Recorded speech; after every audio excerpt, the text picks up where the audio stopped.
Hi kids! Today, we are going to study subtraction, problem solving. As our review for the subtraction, when we say subtraction, we are going to take away or remove. There are steps in solving the word problem in subtraction. It's like in addition. Do you still remember the steps on how are we going to solve problem solving in addition? Very good. So it's just the same in subtraction. So the steps in solving problem solving in subtractions are: first, you should know the question or the problem. Next, the given, operation to be used, the solution, and the answer. Again, what are the 5 steps in solving word problem? Question, given, operation, solution, and answer. Let's read. John counted 8 mugs on the table. His brother bumped him and got 2 broken. How many mugs were left on the table? Okay, so first is the question, given, operation to be used, solution, and the answer. Going back to our problem, how many mugs were left on the table? This is a question. So you are going to write in the question how many mugs were left on the table. Next, let's go back to the problem again. And the second step are the givens. So what are the givens? 8 mugs, 2 broken. So in the given, we are going to write 8 mugs, 2 broken. In addition, we put between the 2 given the word and. But in subtraction, we are going to put comma. Remember that, kids. Do not write and because this is not addition. So we are going to write comma. What is the operation? The operation is subtraction. For the solution, going back to the given, we're going to write 8 and then 2. And because this is subtraction, we are going to write the symbol for subtraction, and that is the minus sign. Okay, so it will be 8 minus 2 equals. Do not write the answer yet. Okay, in solution, please do not write the answer. So how are we going to solve this? Remember, we are going to count backward. So, 2 sticks. Let's just imagine that these sticks are your fingers. Counting backwards starting from 8. 8, 7, 6. So, the answer is 6 mugs.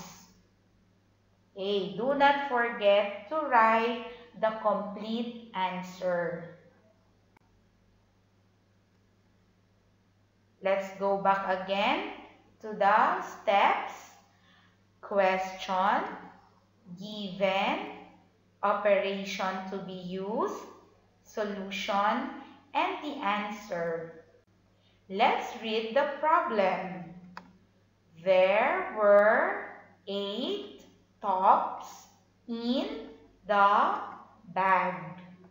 Jake gave 6 tops to his friends.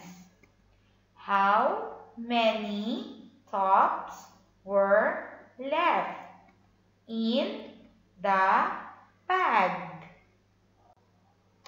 Again, let's go back to the steps. They are the question, given, operation to be used, solution, and the answer. For the question, the answer will be how many tops were left in the bag.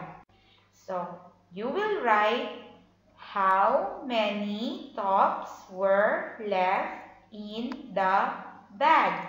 Do not forget to write the question mark. And we studied yesterday that a sentence starts with a capital or uppercase letter. So always start your question with a uppercase letter and ends it with a question mark. Let's go back again to the problem. And for the given, we have 8 tops, 6 tops. So how are we going to write the given? 8 tops, 6 tops. And what are we going to write between? Is it and or comma? Very good. It's comma. So the operation to be used is subtraction. For the solution, this is how are we going to write. 8 minus 6 equals. Are we going to write the answer? Not yet. So how are we going to solve this? So from 8, we are going to take away or remove 6. That's why we will count backward, starting from number 8.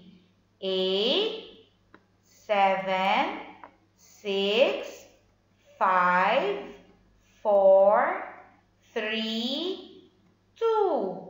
So the answer is 2 tops. Remember, it should be complete or else your answer will be wrong. Let's go to another question. There were 12 hot dogs in the refrigerator. Mom cooked 4 pieces for breakfast. How many hot dogs were left in the refrigerator? So let's go again to the steps. We have the question, given, operation to be used, solution, and answer. So for the question, we're going to write how many hot dogs were left in the refrigerator. Remember, your answer should start in an uppercase letter or capital letter and ends with a question mark. For the given, we have 12 hot dogs, comma, and 4 pieces cooked. The next step is the operation to be used, and the answer is subtraction. Next step will be the solution. So how are we going to write the solution? 12 minus 4 equals. Again, do not put your answer. How are we going to solve this? From 12, we will remove 4, counting backward, starting from 12.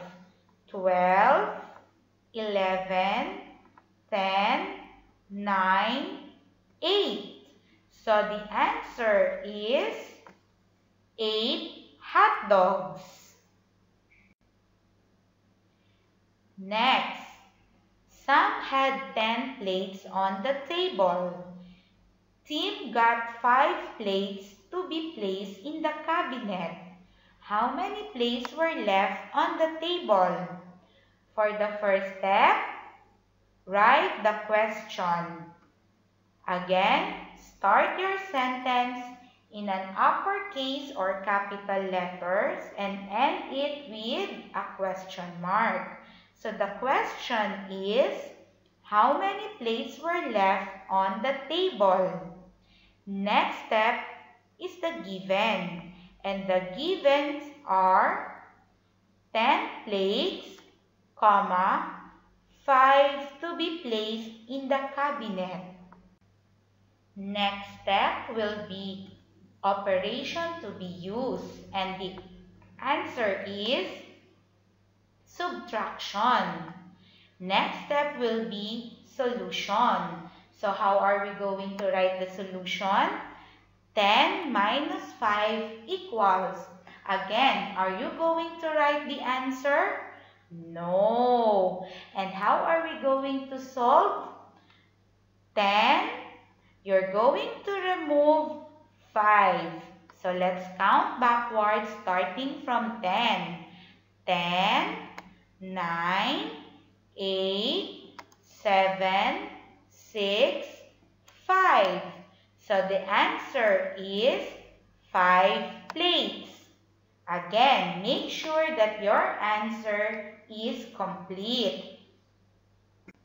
For your book activities, get your B5 and answer pages 167 to 171. And then, I attach a file for you to practice answering problem solving in subtraction. You don't need to send it to me. You just answer it at home. Thank you and goodbye.